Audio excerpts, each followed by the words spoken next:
Hi everybody, I'm going to read you a book called When Sue Found Sue. Sue Hendrickson was born to find things, missing trinkets, prehistoric butterflies, sunken ships, even buried dinosaurs. If it was lost, Sue's curiosity led her on a hunt to find it. Sue began searching for lost treasure when she was mighty small. She was born shy and incredibly smart. Treasure hunting was the perfect job for a shy girl.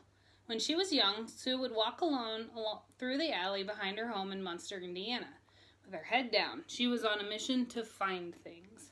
And she often did, like the little brass perfume bottle she's never lost. Sue wasn't like other kids, so shy and smart. Sue gobbled up books the way other kids gobbled up ginger snaps. Head down, a book a day, Sue learned things all on her own. She dialed her curiosity up to high and discovered everything, about anything that interested her. Sue's curiosity led her to visit the Field Museum of Natural History in Chicago. She loved to view the endless supply of treasures that other hunters, maybe shy outsiders themselves, had already found. Sue couldn't wait to grow up and search the wide world for hidden treasures on her own. At the age of 17, Sue launched her life of discovery, traveling, living outdoors, supporting herself, and finding things. One curiosity always led to another, and for the first time, Sue joined teams of curious, dedicated treasure hunters, diving first for tropical fish, and then for lost boats, lost airplanes, and even lost cars. Eventually led Sue to search Dominican amber mines for extinct prehistoric butterflies, to search the deserts of Peru for prehistoric whale fossils, and finally, to search the hills of western South Dakota for dinosaur fossils.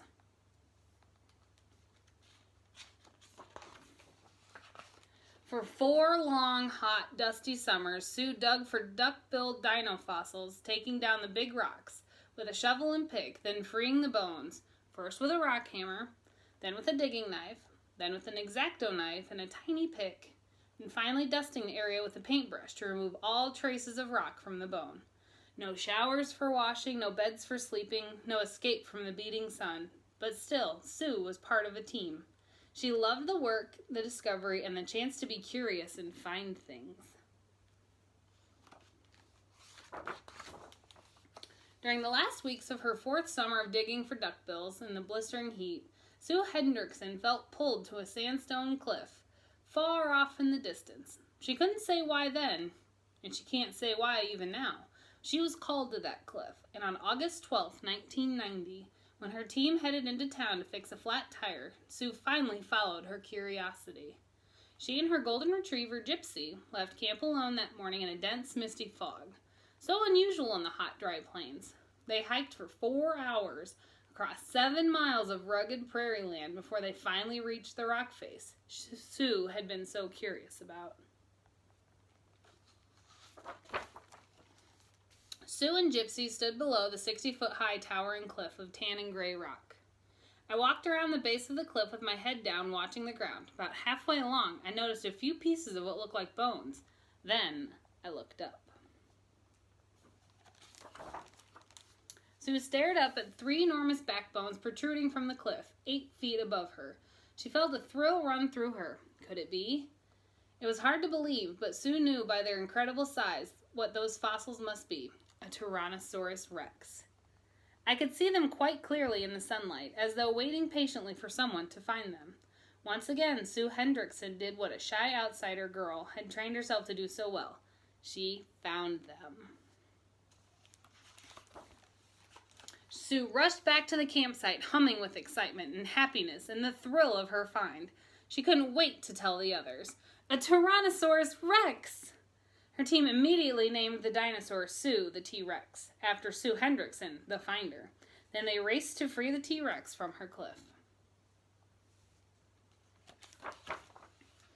But releasing 300 T-Rex bones in 115-degree heat under the sweltering sun without damaging the bones was neither quick nor easy.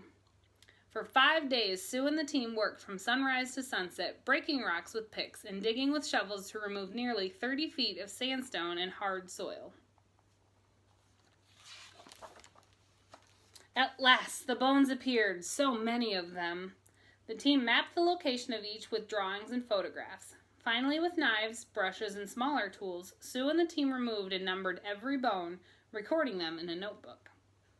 Nearly 3 weeks later, trucks bounced over 150 miles to deliver all of those bones to the Black Hills Institute. Sue the T-Rex was finally free, thanks to Sue Hendrickson, who was born to find things. After a long dispute about ownership, Sue the T-Rex went to auction. And who won the auction? None other than the Field Museum, the very same museum Sue Hendrickson loved to visit so often as a young girl. Walk into the Field Museum of Natural History in Chicago.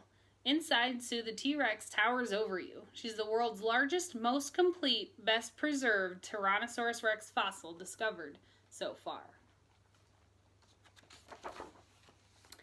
And she was found by Sue Hendrickson, that once shy girl so different from the others, whose curiosity has always led her to find things, and always will.